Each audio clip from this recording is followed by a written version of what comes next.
আর বলবেন না, এই প্রত্যেক দিন সন্ধেবেলা ছোট দিদি আর বড় দিদি দুজনের হয়েছে যে কি খাবো আর কি খাবো।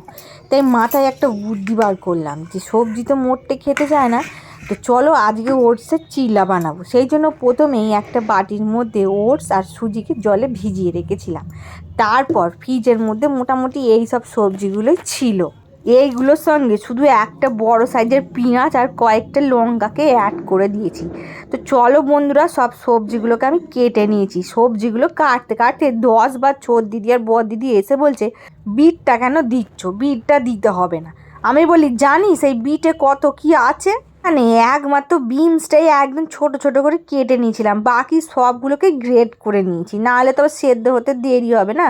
তো যাই হোক বন্ধুরা, ওই যে ওটস আর সুজিটা যে ভিজিয়ে রেখেছিলাম তার মধ্যে সমস্ত সবজিগুলোকে দিয়ে একদম ভালো করে চটকে তার দপা রপা শেষ করে দিয়েছি। তোমাদের তো বলাই হয়নি এখানে আমি ওটস কতটা দিয়েছি আর সুজি কতটা দিয়েছি। ওটস আমি এখানে 2 কাপ দিয়েছি আর সুজি 1 কাপ দিয়েছি, ফুলেই অতটা হয়েছে। এরপর প্রথমে 100 গ্রামের মতো টক দই দিয়েছি, এটা আমার ঘরে পাতা টক দই। আর তার সঙ্গে দিয়ে দিচ্ছি 1 চামচ গোলমরিচ আর পরিমাণ মতো ধনে গুঁড়ো, জিরে গুঁড়ো, আর তার সঙ্গে স্বাদ মতো নুন। আর কিছু দেওয়ার নেই, এটাকে একটু ভালো করে চটকে নেবো, ব্যাস। চলো এবার একদম সোজা কড়াইতে চলে যাই। চলো গ্যাসের মধ্যে কড়াই বসিয়ে দিয়েছি আর গরম হয়ে গেছে, এবার পরিমাণ মতো তেল দিয়ে দিয়েছি। এই ওটসের চিল্লা করাটা খুব একটা কঠিন কাজ নয়, বুঝলে বন্ধুরা।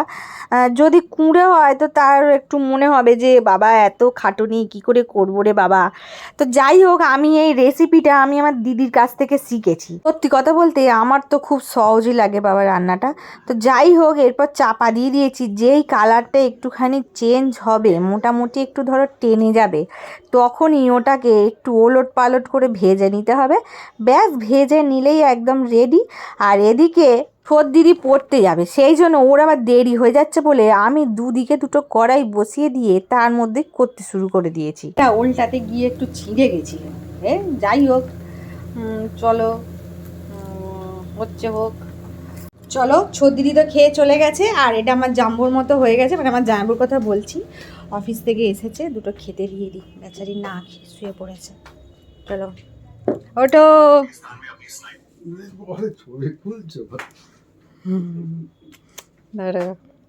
খেয়ে বলো কেমন হয়েছে।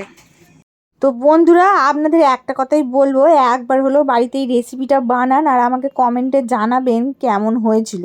বন্ধুরা, আজকের ভিডিওটা এই পর্যন্তই থাক, আবার ফিরে আসবো নতুন কোনো ভিডিও নিয়ে। ভিডিওটা যদি আপনাদের ভালো লাগে অবশ্যই একটা লাইক দেবেন। সকলে ভালো থাকবেন, সুস্থ থাকবেন, টাটা।